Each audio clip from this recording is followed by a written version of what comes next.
कहानी है 31 अक्टूबर 1984 की। ये कहानी है उस दिन की जब former prime minister Shrimati Indira Gandhi को उन्हीं के घर में उन्हीं के 2 बॉडीगार्ड्स ने 33 गोलियां मारकर छलनी कर दिया। आज 3D एनिमेशन की मदद से डिटेल में समझाऊंगा कि उस दिन सुबह से लेके प्राण त्यागने तक क्या क्या हुआ, लेकिन सबसे पहले आप इस कहानी की इंपॉर्टेंट लोकेशंस पे ध्यान दो। ये श्रीमती इंदिरा गांधी का रेसिडेंस था जिसे एक सफदरजंग रोड बोला जाता था, और ये उनका ऑफिस था जिसे एक अकबर रोड बोला जाता था। दोनों बॉडीगार्ड्स ने इनके ऊपर अटैक इस गेट पर किया था, और ये वो रास्ता है जो पीएम के ऑफिस को पीएम रेसिडेंस से जोड़ता है। इस अटैक की लोकेशन से 4.4 किलोमीटर दूर है ये एम्स हॉस्पिटल, जहां गोलियां लगने के बाद फॉर्मर पीएम को ले जाया गया था।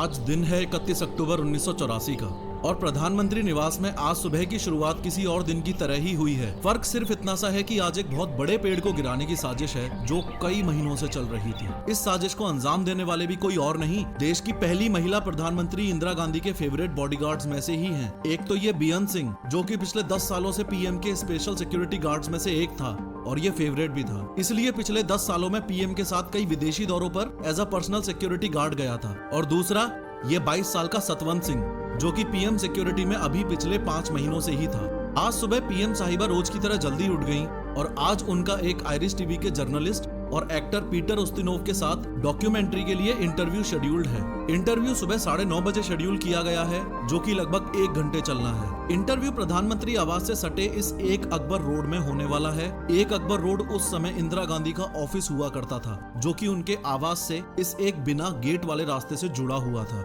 इंदिरा गांधी ने इंटरव्यू के लिए आज के दिन नारंगी कलर की साड़ी पहनी है, और घर से तैयार होकर सुबह 9:20 पर वो इंटरव्यू के लिए अपने ऑफिस की ओर लंबे लंबे कदमों से चल पड़ी हैं। गोलियां चलने से कुछ समय पहले इस वक्त उनके साथ कुछ लोग और चल रहे हैं। उनके अपने personal secretary R K. Dhawan, personal security officer Rameshwar Dayal, पुश्तैनी नौकर नाथुराम, और उनको धूप से बचाने के लिए छतरी पकड़ के चलते हुए कांस्टेबल नारायण सिंह। अनफॉर्चुनेटली आज के दिन फॉर्मर पीएम ने बुलेट प्रूफ जैकेट भी नहीं पहनी है, ये सोचकर कि घर से 50 मीटर दूर ही तो जाना है, और यहाँ सब लोग अपने ही हैं, तो अपनों से कैसा खतरा। इस बीच एक सर्वेंट एक टी सेट लेकर सामने से गुजरा, जिसमें उस्तिनोव को चाय सर्व की जानी है। पीएम उसे बुलाकर बोलती हैं, ये टी सेट अच्छा नहीं लग रहा, कोई दूसरा लेके आओ। इतना बोलकर अपने ऑफिशियल्स के साथ लंबे लंबे कदमों के साथ तेजी से ऑफिस की ओर जाने लगती हैं। 31 अक्टूबर के दिन गोली चलाने वाले दोनों में से एक बॉडीगार्ड ने, यानी सतवंत सिंह ने, बहाना किया कि उनका पेट खराब है, इसलिए उसे शौचालय के नजदीक तैनात किया जाए। इस तरह बेअंत और सतवंत एक साथ इसी गेट पर प्लानिंग के तहत तैनात हैं। ये गेट जो कि पीएम ऑफिस और रेसिडेंस को जोड़ता है। जैसे जैसे इंदिरा गांधी ऑफिस की ओर तेजी से बढ़ रही हैं, वैसे ही पहला बॉडीगार्ड सब इंस्पेक्टर बेअंत सिंह उनकी ओर बढ़ने लगा। इंदिरा गांधी और बेअंत सिंह की आंखें मिली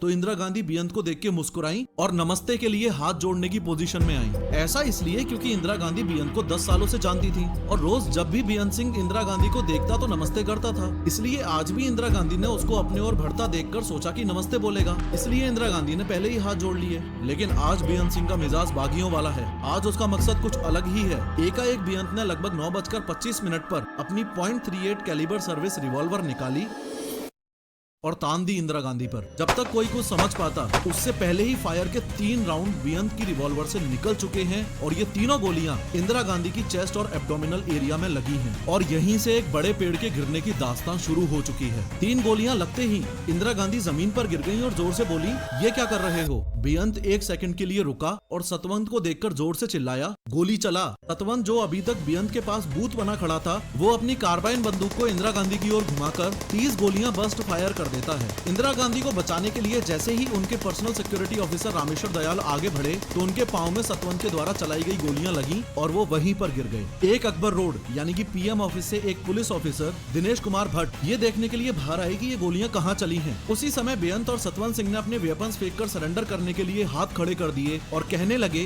कि हमको जो करना था वो हमने कर दिया, अब तुम्हें जो करना है कर लो। और उन्होंने इंदिरा गांधी से ऑपरेशन ब्लू स्टार का बदला ले लिया। ऑपरेशन ब्लू स्टार में इंदिरा गांधी ने सिखों के पवित्र स्थल गोल्डन टेम्पल को कुछ अलगाववादियों से आर्मी ऑपरेशन के जरिए फ्री करवाया था। आर्मी ऑपरेशन की वजह से काफी सिख उनसे खफा थे। कांस्टेबल नारायण सिंह ने आगे कूदकर बेअंत सिंह को जमीन पर पटक लिया। पास के गार्ड रूम से आईटीबीपी के जवान दौड़ते हुए आए और उन्होंने सतवंत सिंह को भी अपने घेरे में ले लिया। टोटल 33 फायर किए गए हैं, जिसमें से 30 गोलियां इंदिरा गांधी को लगी और काफी गोलियां उनके शरीर को चीरकर निकल गई। इंदिरा गांधी के पर्सनल सेक्रेटरी आर.के. धवन ने होश संभाला और चिल्लाकर एम्बुलेंस लाने के लिए बोला, लेकिन कहते हैं ना, होनी को कौन टाल सकता है। एक दिन पहले ही भुवनेश्वर में हुई इलेक्शन रैली के भाषण में इंदिरा गांधी ने कहा था कि चिंता नहीं है कि मैं जीवित रहूं या नहीं रहूं। मुझे चिंता नहीं है। सिल्वर, ये काला तो नहीं पड़ेगा ना?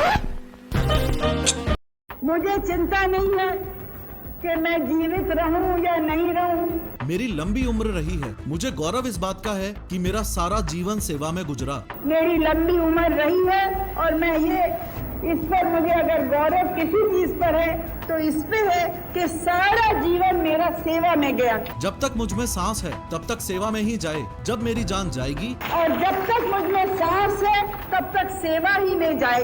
और जब मेरी जान जाएगी तो मैं कह सकती हूँ कि एक एक खून का कतरा भारत को जीवित करेगा। तो मैं कह सकती हूँ कि एक एक खून का खतरा जितना मेरा है वो एक एक खून एक भारत को जीवित करेगा।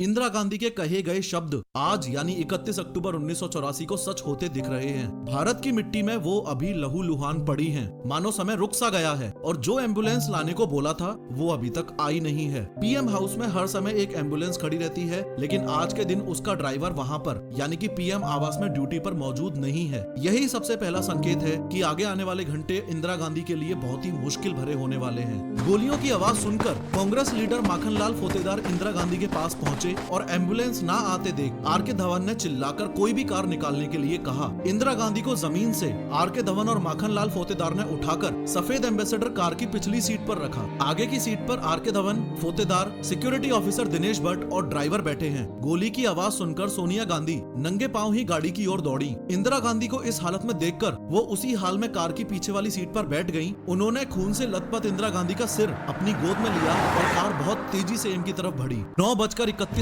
पर एम्बेसडर कार एम्स के इमरजेंसी वार्ड के गेट पर पहुंच गई। इमरजेंसी वार्ड का गेट खोलने में और गाड़ी से इंदिरा गांधी को उतारने में ही 3 मिनट का टाइम लग गया है और इस समय गुजरने वाली हर एक सेकंड बहुत ही ज्यादा इम्पोर्टेंट है। अनफॉर्चुनेटली आज एम्स के इमरजेंसी वार्ड में एक स्ट्रेचर तक मौजूद नहीं है। किसी तरह एक पहिए वाली स्ट्रेचर का इंतजाम किया गया। जब इंदिरा गांधी को कार से उतारा गया तो उनको इस हालत में देखकर वहां तैनात डॉक्टर्स घबरा गए और जल्दी से अपने सीनियर डॉक्टर्स को इन्फॉर्म किया। वैसे सीनियर डॉक्टर्स को अभी तक इस बात का ध्यान नहीं था कि इंदिरा गांधी को इस तरह से गोलियां मारी गई हैं। जब सीनियर डॉक्टर्स इमरजेंसी वार्ड में दौड़कर आए तो उनको तो ऐसा लगा कि शायद हॉस्पिटल में किसी तरह का इंस्पेक्शन होगा। सीनियर डॉक्टर्स ने जब वहां खड़े जूनियर स्टाफ से पूछा कि पीएम साहिबा कहां हैं, तो एक जूनियर स्टाफ ने कांपते हाथों से स्ट्रेचर पर कपड़े से ढकी हुई लहूलुहान बॉडी की ओर इशारा किया। डॉक्टर्स ने जब पीएम को इस हालत में देखा तो वो भी घबरा गए। सीनियर डॉक्टर्स को इलेक्ट्रोकार्डियोग्राम में इंदिरा गांधी के हार्ट की मामूली गतिविधि दिखाई दे रही है। इसका मतलब है कि वो क्लिनिकली अलाइव हैं, लेकिन नाड़ी में कोई धड़कन नहीं मिल रही है। उनकी आंखों की पुतलियां भी फैली हुई हैं, जो संकेत है कि उनके दिमाग को क्षति पहुंची है। फिर अगले कुछ घंटों तक फॉर्मर पीएम की जान बचाने के लिए देश के बेस्ट 20 डॉक्टर्स की टीम ने जी तोड़ मेहनत की।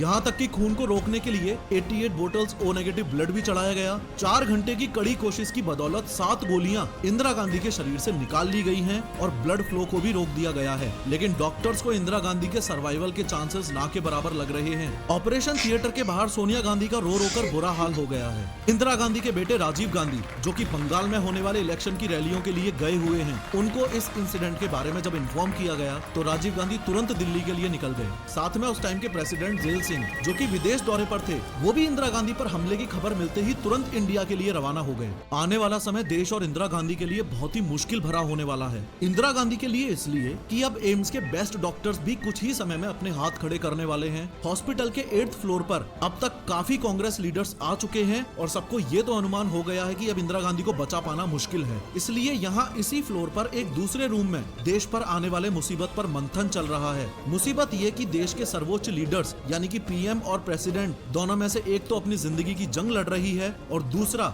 यानी कि मिस्टर प्रेसिडेंट उस समय देश में नहीं है। एक चिंता का विषय ये भी बना हुआ है कि इंदिरा गांधी की असैसिनेशन की खबर अगर बाहर फैलती है तो कम्युनल राइट्स हो जाएंगे। इसलिए अभी एम्स के स्टाफ को सख्त इंस्ट्रक्शंस दिए गए हैं कि इंदिरा गांधी की कोई भी इंफॉर्मेशन लीक नहीं होनी चाहिए। अंदर हॉस्पिटल में धीरे धीरे कुछ बचे हुए ऑर्गन्स भी एक एक करके मरने लग गए हैं। अब ये मशीन्स भी बेअसर मालूम पड़ रही हैं और फाइनली एक ऐसा टाइम आया जब इंदिरा गांधी शून्य में विलीन हो गईं। राजीव गांधी के एम्स पहुंचने पर डॉक्टर्स ने उनको इंडिया की आयरन लेडी की स्वर्गवास की खबर दी। लगभग दोपहर 1:45 पर देश में कुछ न्यूज एजेंसीज ने न्यूज ब्रेक कर दी कि प्राइम मिनिस्टर इंदिरा गांधी की हत्या हो चुकी है। इंदिरा गांधी के मरने की खबर से जब लोगों को पता चला कि सिख सिक्योरिटी गार्ड्स ने उनको मारा है तो लोगों में आक्रोश की लहर दौड़ गई और जिस बात का डर था वही हुआ। लोगों ने दिल्ली में रहने वाले सिखों के नरसंहार का ऐसा दौर चालू कर दिया कि इसमें लगभग 8000 से ज्यादा सिखों को मारा और जिंदा जला दिया गया और ये दौर आने वाले 3 से 4 दिनों तक चला। लाखों सिख फैमिलीज ने डर के कारण विदेशों और दूसरे राज्यों में शरण ले ली। दिल्ली में एक तरफ तो दंगे चल रहे हैं, दूसरी ओर देश की पहली महिला प्रधानमंत्री की अंतिम विदाई का कार्यक्रम चल रहा है। 3 नवंबर 1984 को इंदिरा गांधी को सम्मान के साथ दिल्ली के शक्ति स्थल में उनके बेटे राजीव गांधी ने मुखाग्नि दी और इंदिरा गांधी पंचतत्व में विलीन हो गयी। ये कहानी है 31 अक्टूबर 1984 की। रुको